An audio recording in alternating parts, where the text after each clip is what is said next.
All right, welcome to this explainer. Today, we are taking a hard, fascinating look at what honestly might be the greatest heist of the modern era. But get this, the culprits aren't stealing your money. They are actually hijacking your evolutionary biology. For decades, the processed food industry has acted as these master manipulators, engineering the very things we eat using an unholy trifecta of ingredients: salt, sugar, and fat. We're going to break down exactly how they hooked us, and more importantly, how we can break free. So let me ask you something. How often do you eat meals prepared only from natural, unprocessed ingredients? If you're like most people living in industrialized countries today, the answer is probably rarely. And you know, that's exactly the scene of the crime. Zapping a plastic tray in a microwave is incredibly convenient, for sure, but that convenience comes with a hidden, heavy cost. Okay, let's dive into our visual roadmap for today. We'll start with the rise of processed convenience, move into sugar and the bliss point, our limitless craving for fat, and how salt hides the bitter truth. Then we'll look at failed fixes and market forces before finishing up with how you can take back your diet. Let's jump into Section 1, the rise of processed convenience and the historical shift that made it happen. It's absolutely crucial to understand that our reliance on these foods isn't some widespread personal failing. Not at all. It's the result of a highly calculated shift that started decades ago. Think about post-World War II America. Things were changing rapidly. In the 1940s, women who traditionally stayed home to cook began entering the workforce, so there was way less time for heavy meal prep. By the 1950s, the TV was the center of the home. Families didn't want to be stuck in the kitchen missing hit shows like Lassie. Well, the food industry sensed this incredible opportunity. At the time, there were like 25,000 home economics teachers in America still pushing for traditional home-cooked meals. To counter them, companies like General Foods created their own cooking contests and even utilized an entirely fictional character named Betty Crocker. Her catchy slogans and cookbooks literally replaced the ideal of the home-cooked meal with the factory-processed convenience that completely dominates our supermarket aisles today. Moving right along to Section 2, sugar and the bliss point. And this is all about hijacking biology. So, evolution hardwired us to crave sugar, right? Because it provided quick energy for survival in the wild.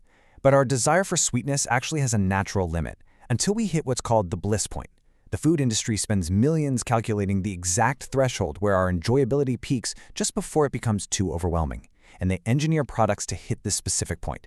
For example, they figured out that children hit their bliss point for vanilla pudding when it's made of about 30% sugar. That is double the bliss point for adults. They literally use this exact math to keep us hooked. And because of this exact math, sugar is shoved into foods where it absolutely doesn't belong. Take Prego traditional pasta sauce. Just half a cup contains over 2 teaspoons of sugar. Actually, after tomatoes, sugar is the main ingredient. A single 12-ounce can of Coca-Cola has about 9 teaspoons. And children's cereals? Some are essentially just candy in a bowl, coming in at 50 to 70% sugar. It's wild. Back in the 1970s, a dentist named Ira Shannon was so alarmed by tooth decay in his young patients that he tested these cereals himself. He proved that the absolute sweetest ones were the exact same ones being aggressively marketed during Saturday morning cartoons. To put this into perspective, the American Heart Association recommends adults get no more than 5 to 9 teaspoons of added sugar per day, but the average American consumes a staggering 22 teaspoons per day. And over 2/3 of that is coming straight from processed foods. The food giants have pushed us so far past our actual nutritional needs, and it is directly fueling modern epidemics of obesity and diabetes. All right, on to Section 3, our limitless craving for fat, which, by the way, packs double the calories of sugar. Now here's where things get really crazy. Unlike sugar, fat has no bliss point. There is zero built-in stop switch in our bodies. Studies show that when it comes to things like milk, people always prefer fattier versions, even fattier than heavy cream. Why? Because we don't actually have taste buds for fat. We sense its texture. We are remarkably bad at estimating how much fat is actually in our food. And here is the industry's ultimate magic trick. When they add sugar to a fatty food, it literally tricks human brains into thinking the fat content has been reduced. Plus, fat extends shelf life and improves appearance. That's exactly why half the calories in many frozen meals and cookies come purely from fat. Which leads us to a truly bizarre and shocking piece of history. Way back in the 1930s, the US government decided the dairy industry was so vital they would subsidize it, promising to buy whatever farmers couldn't sell. Fast forward to the 1950s. Consumers started fearing fat and demanded low-fat milk. So, dairy producers stripped the fat out of the milk, but that left them with literal mountains of excess milk fat. They turned it into cheese and sold it right back to the government. By 1981, the U.S. government was hoarding a mountain of excess cheese weighing 1.9 billion pounds, literally hiding it in underground caves. You can't make the stuff up. When Ronald Reagan took office, he finally ended the buying program. But to protect the dairy industry, he instituted this massive marketing program to push all that cheese onto the American public. And wow, did it work beautifully. 33 pounds. That is the amount of cheese and pseudo-cheese products the average American consumes every single year now. That's triple the amount from 1970. Cheese is now the single biggest source of saturated fat in the American diet. Section 4. Salt hides the bitter truth. Think of it as the ultimate flavor eraser.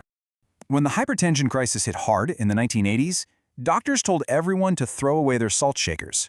But here's the thing. Throwing away the salt shaker won't save you. 75% of our sodium intake comes directly from processed foods. A single Hungry Man microwavable frozen turkey dinner, for instance, was found to contain more than double the entire daily recommended intake of sodium all by itself. So why on earth do companies pour buckets of salt into our food? I mean, yes, it brings out flavor, it extends shelf life, and it chemically binds ingredients together. But the most insidious reason? It hides the bitter truth of industrial processing. The author of our source material actually got to taste Campbell's vegetable beef soup before the salt was added. His verdict? It had a horribly bitter metallic flavor, what the industry calls off-notes. Salt is the magical eraser that makes heavily processed, machine-manufactured food actually palatable. Let's look at Section 5, Failed Fixes and Market Forces. Basically, the corporate trap. Over in Europe, government interventions have achieved massive public health victories. Great Britain set sodium limits that literally save 10,000 lives a year. In Finland, mandatory warning labels and public education led to an 80% drop in per capita deaths from stroke and heart disease by 2007. But in the United States, government restrictions on the free market are heavily opposed. Instead, it was left up to voluntary corporate reduction. And the outcome was an absolute disaster. And here is exactly why it failed so spectacularly. The processed food industry is trapped by its own design. In the early 2000s, giants like Campbell's and Kraft honestly did try to launch broad health campaigns. They tried reducing the salt, sugar, and fat in their products, but they had already fundamentally rewired consumer expectations. People found the healthier versions completely flavorless. Sales plummeted so drastically that by 2011, companies like Campbell's publicly announced they were putting the sodium right back in. Corporations literally cannot afford to make our food healthier because the market forces, driven by our own hijacked taste buds, punish them for it. Which brings us to our final part, Section 6, Taking Back Your Diet and Breaking Free. Let's start with a really specific, relatable example. If you want to take your diet back, avoid the frozen pizza. We just learned that cheese is the single biggest contributor of saturated fat to the average diet, right? Well, a frozen pizza is essentially nothing more than an industrial delivery vehicle for highly processed pseudo-cheese bound together with massive amounts of hidden salt and sugar. It is the ultimate Trojan horse. So the crucial takeaway here is that trying to separately calculate and curb your salt, sugar, and fat intake while you're still eating out of boxes and plastic trays, it's a losing battle. Here are your highly actionable steps to break this biological hijack. Step 1. Cut off the problem at the source and stop buying processed foods completely. Step 2. Rediscover the joy of cooking from scratch with fresh, natural ingredients. And Step 3. To combat that convenience factor that hooked us all in the 1950s, start batch preparing your meals. Cook in large quantities on the weekend and freeze the leftovers. You control the ingredients, but you still get that speed during a busy work week. Which leaves us here. The next time you walk down a supermarket aisle, you're not just going to see bright colors and smiling cartoon characters anymore. You are going to see the science, the formulas, and the bliss points staring right back at you. So on your next trip to the grocery store, will you buy real food or another product scientifically designed to hijack your biology? The choice and the power is entirely yours. Thanks for joining me for this explainer. Stay curious and stay healthy.